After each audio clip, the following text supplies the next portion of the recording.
back to the Wisdom by Harry YouTube channel. My name is Harry. And I'm Mary. We're so excited to have you here today for another fascinating episode. Ever get the feeling like something big is happening and you're thinking, man, I wish someone would just boil this down for me and give me the really important stuff? Yeah, I know exactly what you mean. Well, that's what we're doing here. Exactly.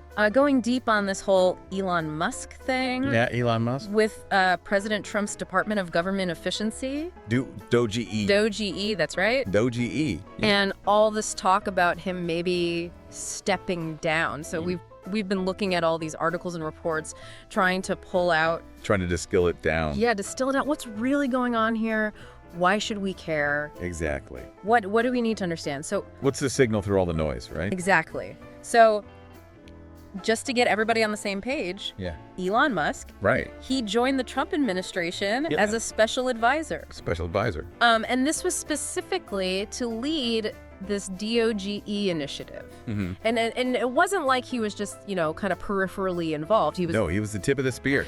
Yeah, he was really running the show here. He was brought in to really try to make a dent on this problem. And the core mission that he took on was to really aggressively cut government spending. Yeah, cut government spending and tackle the U.S. deficit. The deficit, yeah.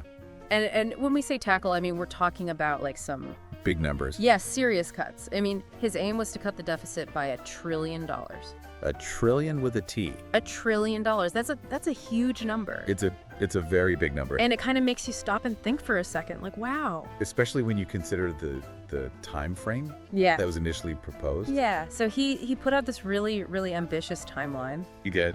He was suggesting that they could potentially get this whole $1 trillion reduction done in about 130 days. Yeah, 130 days, which would put us at the end of May. Around the end of May, yeah. So we're talking about That's crazy. $1 trillion in savings in just over 4 months. I mean, how do you even wrap your head around that, right? It's hard to fathom how you even begin to make a dent in that kind of number. So what's he actually saying in terms of progress? Yeah, has he made any progress towards this goal? Yeah, what are they claiming they've done? Well, according to Musk's own statements, he said that the DOGE team was averaging something like $4 billion a day. $4 billion a day. A day in deficit reduction. That is just an insane number. It's a mind-boggling number. I can't even. It's hard to even contextualize what that actually means in practical terms. And he didn't mince words either, right? Yeah. He had some pretty dramatic things to say about the stakes of this whole thing, the fate of the nation kind of stuff. Oh, absolutely. Yeah. He was very clear about that. Yeah. He said, and I quote, "Unless this exercise is successful, the ship of America will sink." Wow. So, he's really laying it on thick here. This is not your typical government bureaucrat. Right. Talking about efficiency initiatives. Mm-hmm. This is... Yeah, he's really putting it all out there. He's really putting it all on the line. Yeah, okay, so $1 trillion target. Billions in savings every day. Every day. How are they actually trying to do this? Yeah, what's the magic bullet here? Yeah, what are the nuts and bolts of this DOGE strategy? Well, we know that Musk assembled a pretty small but dedicated team of aides to work alongside him. Right. And they were very focused in their approach. Okay. They were all about identifying and eliminating waste, fraud, and abuse. Classic. Yeah, across government agencies. All right, so that was the main thing they were going after. That was the lever they were trying to pull. Yeah. Okay, and he was pretty confident that they could make some pretty significant cuts without impacting critical services. Yes. Yeah, without affecting the stuff that people actually rely on. Right, the essential functions of government. Right, he wasn't talking about cutting off Social Security. Yeah, Social Security or something like that. No, he specifically said, I'm quoting here, a 15% reduction can be done without affecting any of the critical government services. 15%, that's a big chunk. It's a significant chunk. Yeah. Across the board. Yeah, I mean that's suggesting a pretty fundamental rethinking of how these departments operate. Yeah. Yeah. Okay. So they're claiming they can do all this, and they've even put a number on the savings they've achieved so far. They have. Something tangible for taxpayers. Right. As of March 24th. Yeah. DOGE estimated that they had saved taxpayers about $115 billion. $115 billion. Billion with a B. Wow. So that's coming from what, cutting down government workforce. Workforce reduction. Selling off assets. Selling assets. And canceling contracts. Canceling contracts, yeah. Getting rid of the stuff that's not really needed. Okay, so he's seeing some wins here. Yeah, from his perspective, absolutely. I mean, he actually said America will be solvent. He did. And that the critical programs that people depend upon will work. Mm-hmm. I mean, that's a pretty optimistic picture he's painted. It is very optimistic. Yeah, but he also seemed to know that not everyone's going to be happy with this. Right? He did. He acknowledged that there would be, some bumps in the road. Yeah. He said they'd get a lot of complaints along the way. Which, you'd kind of expect that, right? You would, yeah, when you're shaking things up like that. Yeah, but overall he was still very positive about it, talking about a fantastic future. Yeah, if they're successful. Right, but here's the thing, right? Yeah. We're hearing that he might be thinking about stepping down. That's right.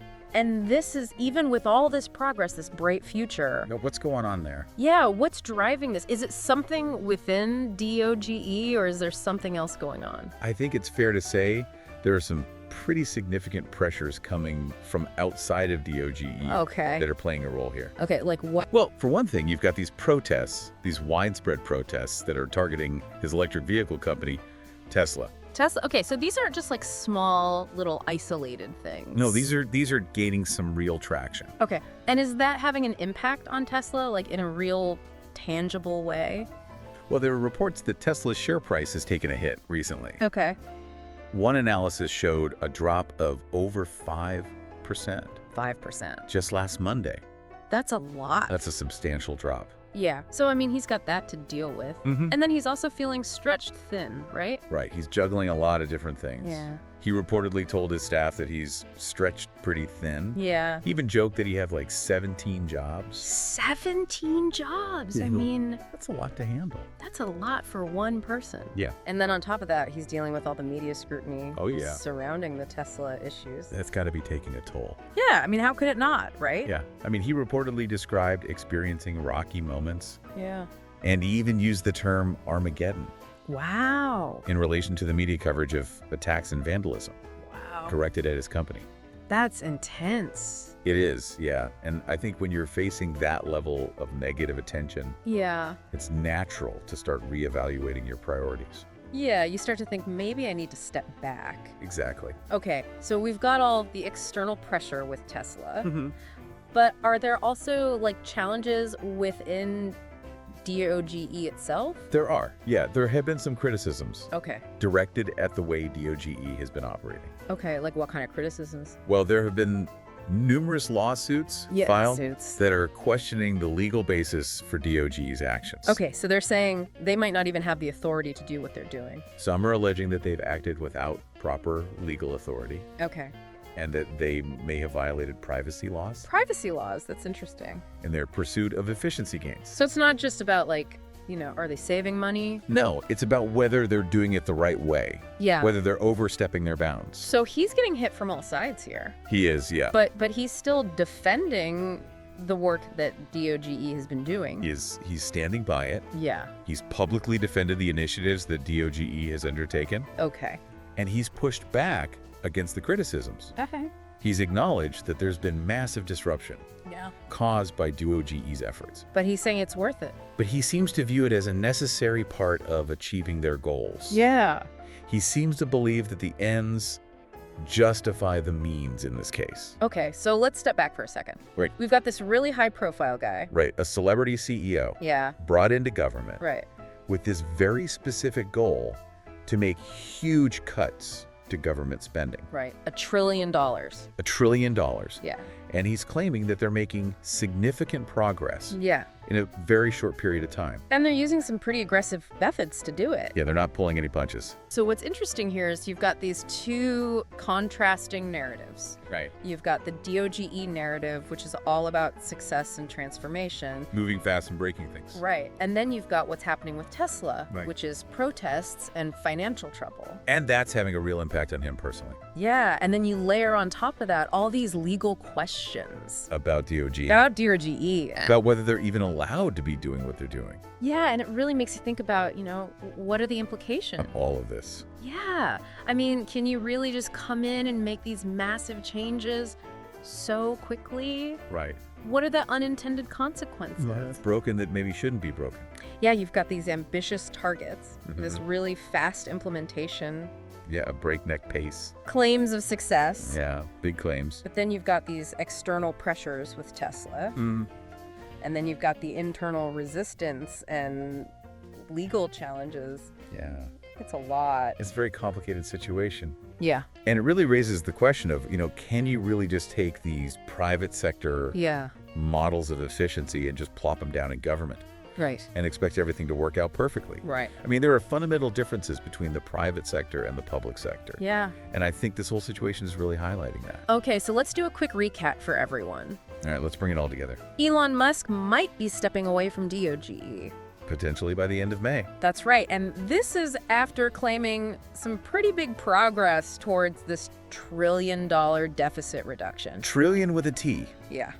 And they've been doing this through workforce reductions, contract cancellations. Yeah, selling off assets. And this is all happening while he's dealing with all this stuff with Tesla. Yeah, protests, legal challenges. Yeah. And then there are these legal questions about DOGE itself. About whether they're even authorized to do what they're doing. So I think the big takeaway here I think is it's a takeaway. you really got to think about the long-term consequences here. Yeah. Right? I mean, they're trying to achieve these really ambitious goals. In a very short period of time. Yeah. And what happens if they succeed? What are the unintended consequences? Yeah, what are the positive and negative effects? Both intended and unintended. Yeah, of this kind of rapid top-down approach to government efficiency. Right, because this isn't just about Elon Musk and DOGE. Right. This is about how we think about government spending. Yeah. And accountability and the role of experts in public service. And what happens if this becomes the model for how we do things in the future? Exactly. Yeah, it's a big question. It is a big question. And it really makes you think about the complexity Of government. Yeah, and the challenges of trying to change a system as big as the U.S. government. And how do you balance the potential benefits of efficiency with the risks and challenges of moving too fast? Yeah, it's a lot to think about. It is food for thought. It is food for thought. That's a good way to put it. Yeah, thanks for breaking it all down. Of course. Yeah, this is a lot to digest, but I think we got through it. We did. So thanks everyone for listening. Yeah, we'll see you next time. And we'll see you next time for another deep dive. Another deep dive. Yeah. Bye.